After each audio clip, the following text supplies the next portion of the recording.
안녕하십니까. 이슈앤뷰 시작합니다. 8월이 시작됐습니다. 워낙 어려운 구간들을 잘 지나왔고요. 오늘도 시장은 조금 눌려서 시작을 했는데요. 전반적으로 이제 관망세였지만 지금은 플러스로 돌려놨어요. 지수부터 좀 확인하겠습니다. 코스피는 2,459, 8포인트. 시작은 오늘 조금 약세로 시작했는데요. 플러스로 돌려놨고요. 코스닥은 806선까지 상승폭이 상승률이 보시는 것처럼 그리 강하진 않습니다만 분위기가 이제 긍정적으로 많이 돌아온 겁니다. 오늘 저희 이슈앤뷰에서 다룰 주요 내용 미리 좀 소개해 드릴게요. 김영재 이사님과 함께 주간 전망합니다. 안도랠리로 이제 가는 분위기인데요. 어디까지 갈 수 있을까? 뭘 사고 또 어떻게 해야 되지? 전략들을 세우겠고요. 에너지머니 시간에는 최근에 태양광, 풍력, 신재생 에너지들이 아주 강력하게 상승하고 있는데요. 여러 유럽의 환경 변화라든지 최근에는 또 미국의 정책 변화에 따른 효과가 큽니다. 그 영향들 자세하게 분석하겠습니다. 이슈앤뷰 출발합니다.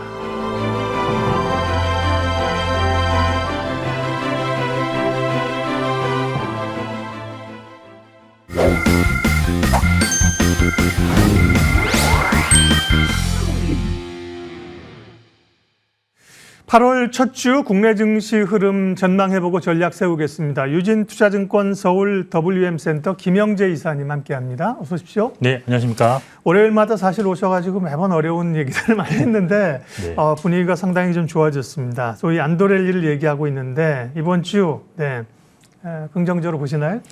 이번 주도 반등 이어지는 구간으로 보고 있는데요. 네. 하지만 생각보다는 좀 반등 폭은 좀 제한적이지 않을까라고 보고 있습니다.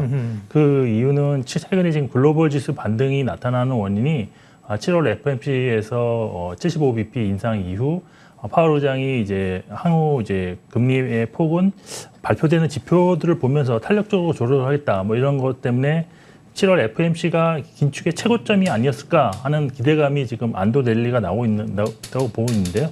근데 이번 주 같은 경우는 긍정적인 재료도 있지만 부정적인 재료도 동시에 좀 시장에 영향을 줄 수 있는 관계로 반등은 시도하지만 제한적인 반등일 것으로 볼 수 있습니다. 부정적인 이슈들은 뭐가 있는데요?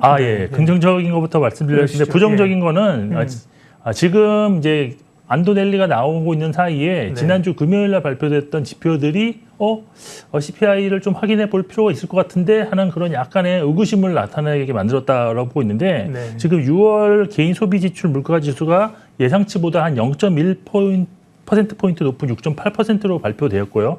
그리고 미시간 대학교의 5년 기대 인플레이션도 속보치보다 0.1%포인트 높은 2.9%로 좀 확정된 것입니다. 그래서 아직 인플레이션 관련해서는 안심할 때가 아닌가 하는 좀 의구심이 좀 들었는데 그럼에도 불구하고 긍정적이었던 것은 9월 50bp 인상 확률이 70% 이상 유지됐고 오늘 조금 더 상승해서 지금 73.5%까지 그 CME 그룹이 발표하는 패드와치가 지금 나타나고 있습니다. 그래서 이런 점과 동시에 미국들의 그런 기업 실적들에 있어서 실적도 좋았지만 3분기 전망하는 그런 가이던스에서도 지지난주보다는 훨씬 더 많은 기업들이 3분기 가이던스를 좀 좋게 제공한 것도 시장에는 좀 긍정적인 요인이다. 그래서 긍정과 부정이 있는데 오늘 같은 경우는 긍정이 조금 더 앞섰지 않았나라고 저는 보고 있고 일단 8월 지수가 이제 고점도 얘기가 많이 나오고 있는데 일단 연준의 긴축 정점이 기대감이 나타나고 있기 때문에 이런 재료로는 아마 그 6월 달에 급락을 시작했던 한 2,600선 정도까지는 상승하지 않을까라고 보고 있는데 그래도 더 이상 치고 나갈 수 없는 거는 경기라는 그 문제가 아직도 계속 상황적으로 봤을 때 아직은 침체 가능성이 높아지고 있는 상황이고 여기에 기업 실적 전망이 상향 조정되는 그런 것이 크게 뒷받침되지 않기 때문에 2,600을 돌파하기는 좀 어렵지 않나라고 현재까지는 보고 있습니다. 물론 상황이 바뀔 수도 있는 가능성은 열어두겠지만 현재로서는 2,600 돌파가 좀 어려울 거로 보고 있고 그리고 또 최근에 좀 불안한 게 유가가 조금씩 좀 반등하라고 하고 있습니다. 그리고 곡물 가격과 비철금속 가격도 이미 인플레이션에 대한 연준의 긴축 정점 그런 기대감이 작용한 탓인지 몰라도 다시 또 반등하고 있는 그런 상황이기 때문에 인플레이션 우려감이 이것도 향후에 또 나타날 수 있습니다. 그래서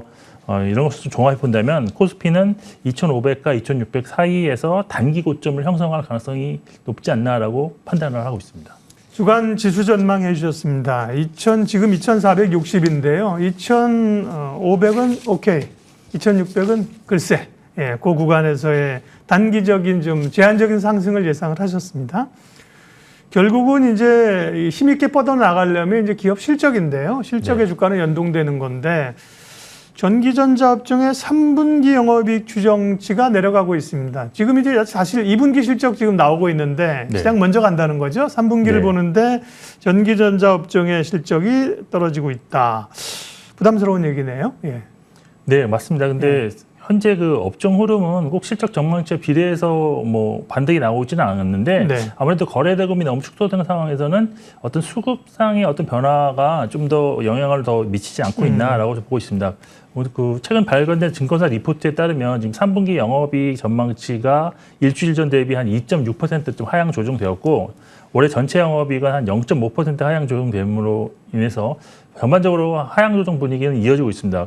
업종별로 이제 실적 전반적 하향 조정이 큰 업종이 말씀하신 것처럼 이제 디스플레이가 가장 이제 하향 조정이 폭이 컸는데 59.3%가 지난주 대비 하향 조정되어서 1위였고요. 그 다음에 이제 2.4% 하향 조정된 반도체가 2위, 그리고 2.2% 하향 조정된 화학 업종이 지금 3위를 기록하면서 전기전자 업종의 실적 추정치 하락이 가장 특징적으로 나타나고 있다라고 볼 수밖에 없을 것 같습니다.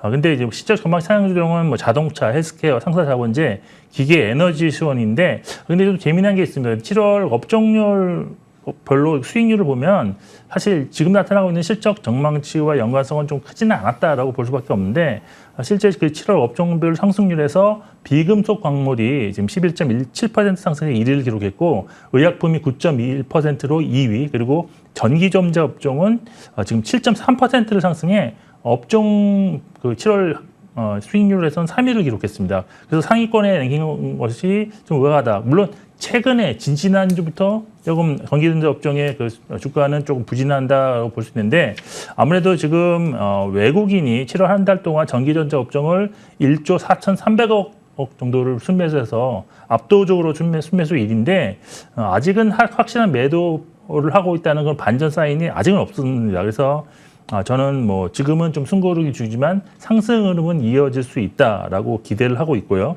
그리고 최근 시장 반등이 업종과 순환매 양상을 좀 보이고 있는 관계로 지난주 그리고 지지난주에 좀 쉬었던 업종이 이번 주 반등이 나타나지 않을까라고 기대를 하고 있습니다. 그래서 이 대표적으로 이제 제약하고 반도체 업종에 해당되는데 이런 면에서는 일단 대응 전략은 뭐 전체 시장과 전반적인 그 시장 전략과 동일한 전략으로 대응하시는 게 좋을 것 같고 그나마 매수할 여력이 있는 외국인 수급과 연동한 매매 전략을 좀 수정하시면서 대응하시는 게 좋다.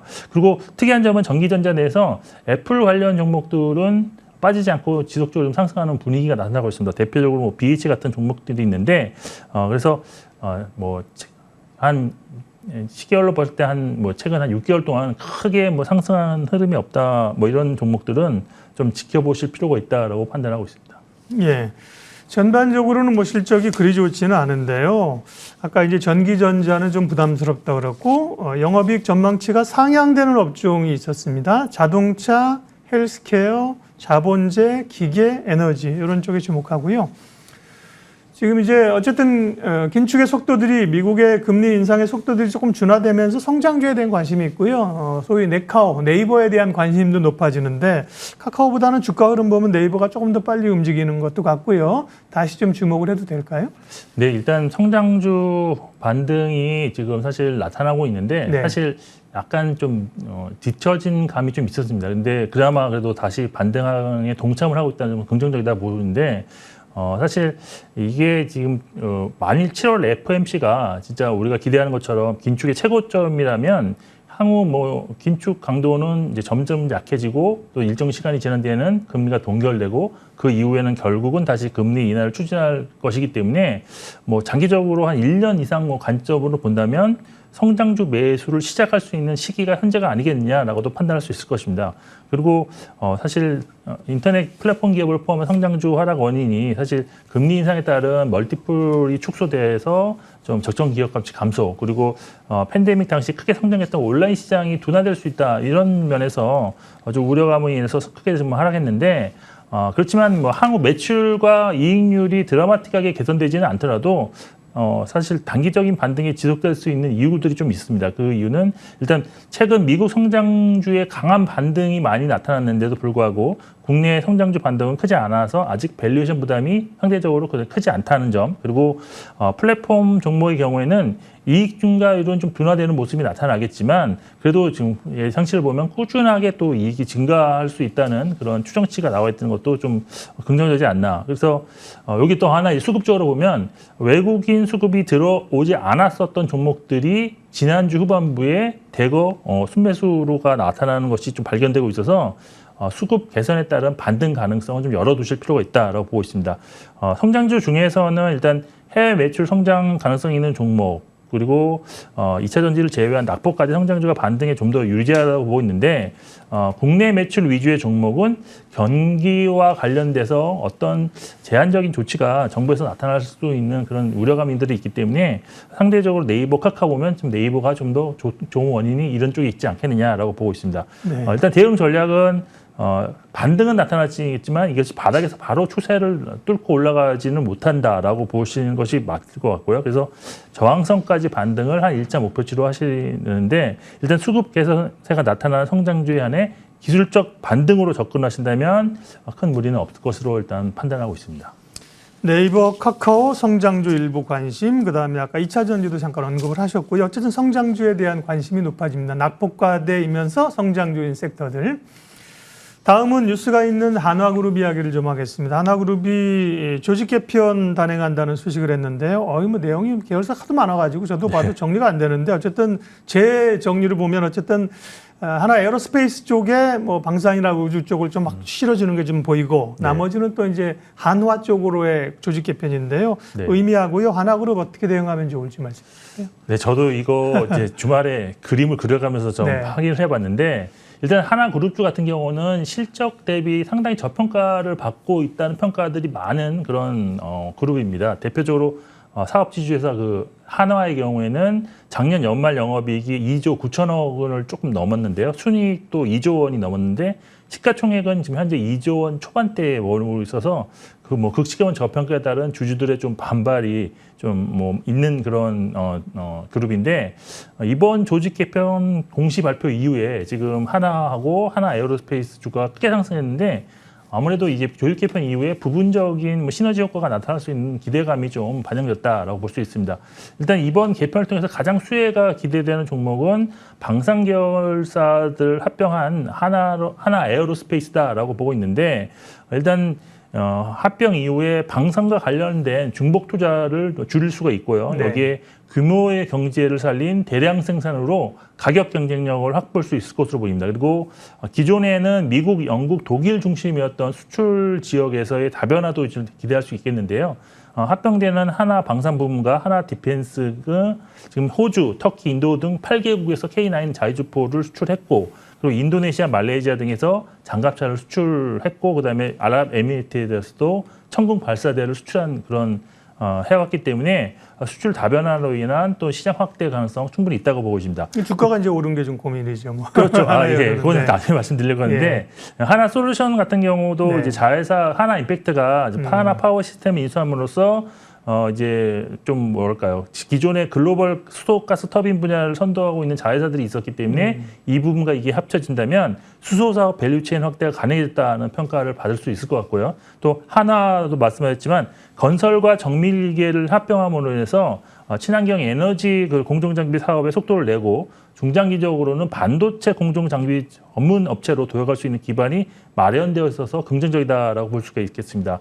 그리고 지배구조 관련해서도 이번 조직 개편에도 지금 지주 비율이 50% 넘지 않아서 지주회사로 전환되지는 않는다라는 점도 어떤 뭐 사전에 좀 조직 개편을 미리 단행한 그런 측면이 있다. 그래서 이런 것을 보면 약간 불확실성 해소에 대해서 주가는 긍정적이지만 단기에 주가가 급등했다는 점이 부담 요인이 될 것으로 보여서 사실 긍정적이지만 좀 주가가 진정되는 시점에 신규로 진입이 가능하지 않을까라고 해서 지금은 조금 조심스럽게 좀 봐야 되지 않나라고 보고 있습니다. 예, 다음은 이번 주 일정하고요. 전략도 마무리하겠습니다. 아까 말씀하신 것처럼 상승의 여지는 두셨지만 이제 또 위로 올라갈 수 있는 여지도 위쪽으로 이렇게 2,500 이상에서는 좀 부담스럽다고 말씀하셨는데 일정 전략 마무리해 주세요. 네, 일단 뭐 오늘 미국 ISM 제조업 지수 발표 있고요. 네. 내일 국내 소비자 물가 지수 발표되는데 지금 6.3% 상승할 것으로 예상해서 지난번 6%보다는 좀 높게 나올 것으로 예상됩니다. 근데 이게 어느 폭이 또 얼마나 더 확대되느냐에 따라서 8월 금통이 뭐 빅스텝 가능성도 가늠해 볼 수 있지 않나라고 보고 있고, 그리고 이제 3일에 오펙 플러스 회의가 있고 4일에 영란 회의에서 기준금리 검정, 그리고 5일에 미국 고용 보고서가 발표되는데 이 고용 보고서가 좀 중요하다고 보고 있습니다. 그 이유는 만약 고용이 꺾이는 모습이 좀 심하게 나오면 경기 침체 우려감이 높아질 것이고, 반대로 공격적인 연준의 긴축도 어려워지는 뭐 긍정적 면도 있습니다. 그렇지만 이런 고용 악화는 양날의 검이기 때문에 예상한 범위 내에서 고용 지표가 나오는 것이 시장에 도움이 될 것이다라고 보고 있고, 미국 기업 실적 발표 이어지는데 지난주보다는 좀 더 중요도가 좀 영향력이 축소될 것으로 일단 보고는 있습니다. 그리고 이번 주 같은 경우는 결국 업종 간 순환매가 이번 주에도 지속될 것으로 보여서 단기에 좀 상승폭이 있었던 종목은 좀 비중 축소로 대응하시는 것이 맞다라고 보이고, 단기 숨고르기 진행해서 이번 주 순환매 상승에 동참할 수 있는 그런 업종들, 예를 들어서 뭐 제약이라든지 말씀드린 전기 전자 업종을 좀 관심 종목에 넣으시는 것도 나쁘지 않다라고 보고 있습니다. 8월 첫 주 주간 전망 및 전략 유진투자증권 김영재 이사님 함께했습니다. 고맙습니다. 네.